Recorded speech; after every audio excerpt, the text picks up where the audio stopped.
In today's video, we're going to ask the question, how do we know when we're being manipulated by a narcissist?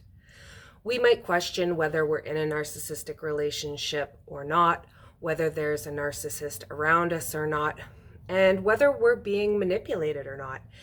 And because this is such a slow burn type of abuse, it's not always blatantly obvious. We have to ask questions and we have to really examine our relationship to find out if it is actually abusive or not. So I've got 3 points in today's video that you can look at in your relationship and see if they apply. See if the person that you think is a narcissist or you think is abusing you are using these tactics, and if you are able to identify with them. And that's what we're going to talk about today. My name is Amy and this is Narcaway. My channel is devoted to educating, supporting, and encouraging victims and survivors of narcissistic abuse. If you have been here before, welcome back. And if you're new to my channel, welcome. So there are 3 things that I have identified that you can look at to see whether you might be being manipulated by a narcissist. The first thing is jealousy. Do you find that your partner is often creating situations where you feel jealous, where maybe before this relationship you were a very secure and confident and not a jealous person, and all of a sudden you find yourself very insecure, very jealous, suspicious even, paranoid maybe? If that's the case, look at how your partner is acting around other people and certain other people, because what they use is a tactic called triangulation. And this is where they'll bring a third party in, and it doesn't even have to be a romantic competition. It could be a sibling or a parent or a coworker or even just a friend. But essentially what they're doing is they're going to be giving this other person more attention or a better quality of attention than they're giving you. And they're making it known to you. This is going to create jealousy. This is going to upset you, because if you are supposed to be this person's number one, and all of a sudden this other person is getting all of this positive attention, maybe even adoration, even love, flirtation, all of these positive emotions and behaviors that you're perhaps not getting anymore, maybe something you used to get and now you're not getting, that's naturally going to cause a little bit of jealousy. Why is this person getting all of this attention? So that's called triangulation for the simple reason that there's 3 people involved there: the narcissist, you, and this third person. So the narcissist is doing this on purpose. They're doing it to test you. They want to get a reaction out of you. They want you to be jealous. And the reason they want you to be jealous is, there's a few reasons. A reason could be that it makes them feel more powerful. It makes them feel more special. It makes them feel more desired.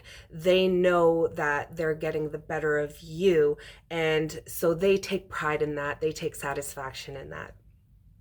It's also to keep you on your toes. It's to remind you that they are a desirable person and that they can move on without you. It's to keep that unrest and that unsuredness always in the relationship. You always have to be sort of off kilter when it comes to a narcissistic relationship.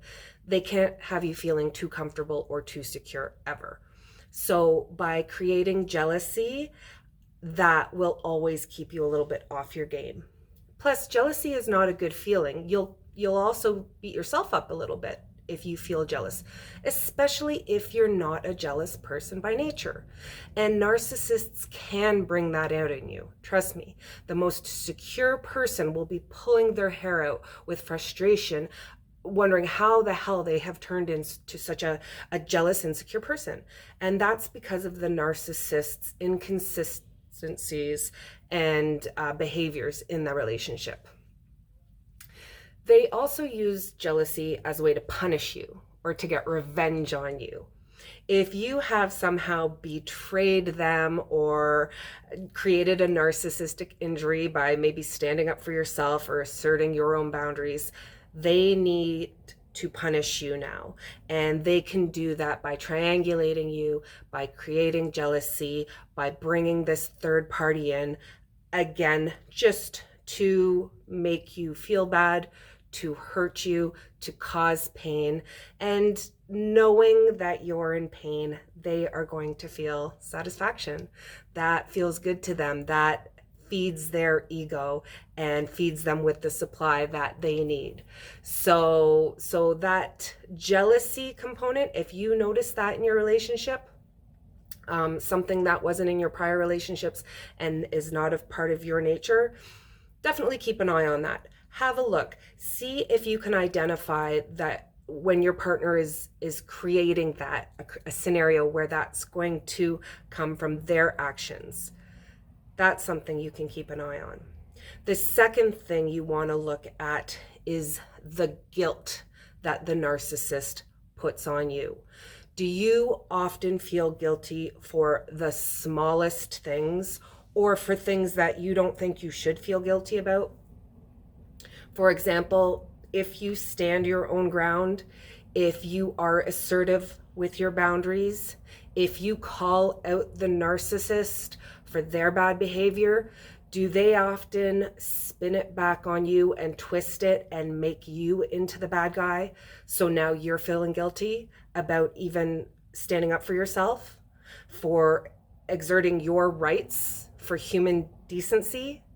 If the narcissist is able to make you feel guilty and tries to make you feel guilty for the smallest of things, that's a red flag. That's not normal. Your partner should never try to make you feel guilty for anything, even if you have done something wrong. Guilt is something that's not going to go anywhere good. It doesn't serve any purpose. It just makes you feel, again, insecure. And that's where the narcissist always wants you. Everything comes back to pushing you down, to taking away your self-esteem. So they might make you feel guilty for your own self-care.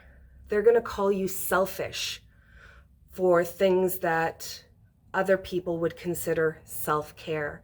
If you want a day to yourself, to do whatever you want, whether it's to enjoy one of your hobbies or to just spend a day on the couch or to go spend it with family or friends, go have a lunch date, go for a walk, whatever it is you want to do, if the narcissist does not encourage, let alone allow you to do that, or if they do, but they do it with a fine type of attitude, they're trying to make you feel guilty. And that's not okay. Nobody should ever feel guilty for taking time for themselves. We all need to take time for self-care. We all have to love ourselves. We should all have personal time outside of our relationships. And that goes for all relationships, not just romantic, but with your children and with your parents and with your workplace. You need that time alone to balance out and to reflect and to spoil yourself, indulge in something you like, doing something for you. You should be able to do that without feeling guilty. But a narcissist doesn't like that. For one, they don't like the attention taken off of them.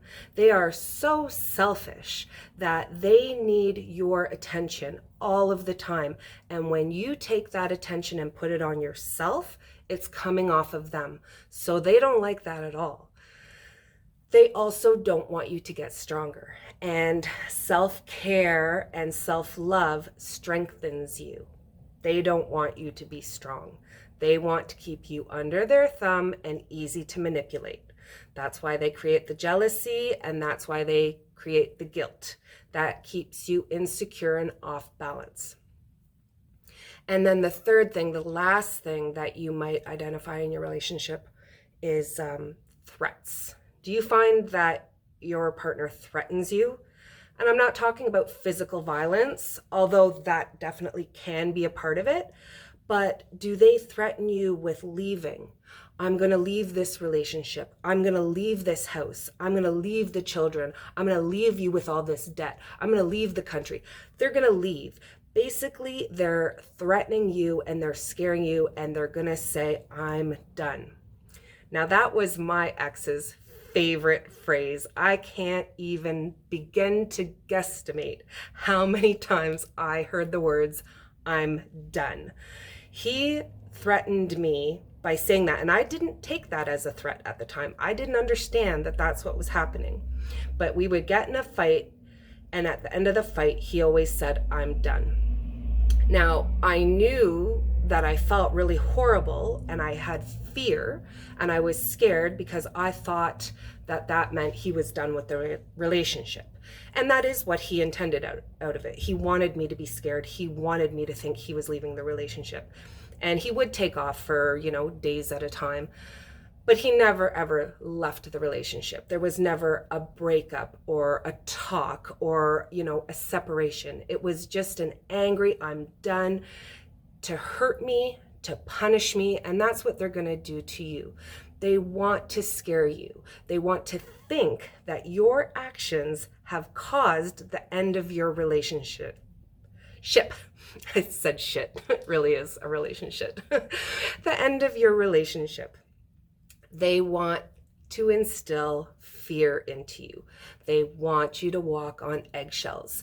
They want for you to modify your behavior so they don't have to get angry. Now, this is not meaning they're not going to get angry or they're actually going to change, but this is the tactic they're using to make you think this.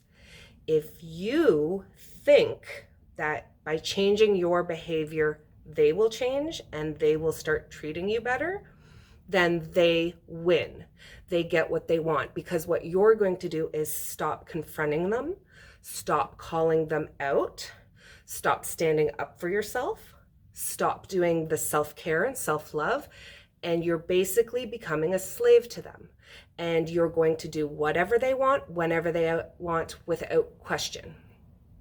And that's because of the fear you have of them leaving the relationship and everything that goes with that. It's not just as simple of a breakup. In most cases, it's a family, it's a home, there's children involved. So that fear is real. It's maybe you're older or, later in life where the thought of starting over again is, paralyzing to you.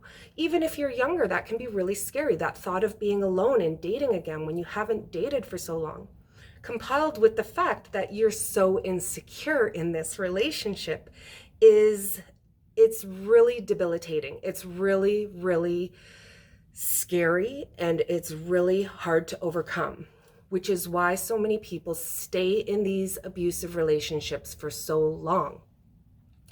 They're not able to identify that these things are happening until you come across a list like this. 3 things I've just given you to look at: jealousy, guilt, and threats. Those are 3 things that you should not have ever in a normal, healthy relationship. If you're dealing with 1, 2, or if you're with a narcissist, I will promise you it's all 3 of these things.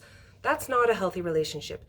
You need to make your move. You need to get out. And I know it's not that easy, but once you identify that your relationship is abusive, once you identify that you are in fact with a narcissistic person, you can start planning. You can start thinking about how, when, where, and making the plan to get out of that relationship. You can start putting the pieces together, and at least it clears up the confusion, because for so much of that relationship, We don't understand why these things are happening. We're asking ourselves why.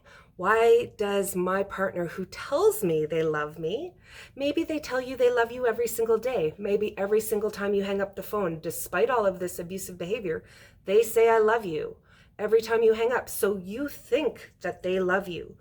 But trust me, if they're treating you this way, they don't love you. They love themselves way more than they love you. And you should love yourself more than that. You should love yourself enough to make the steps to leave that abusive relationship.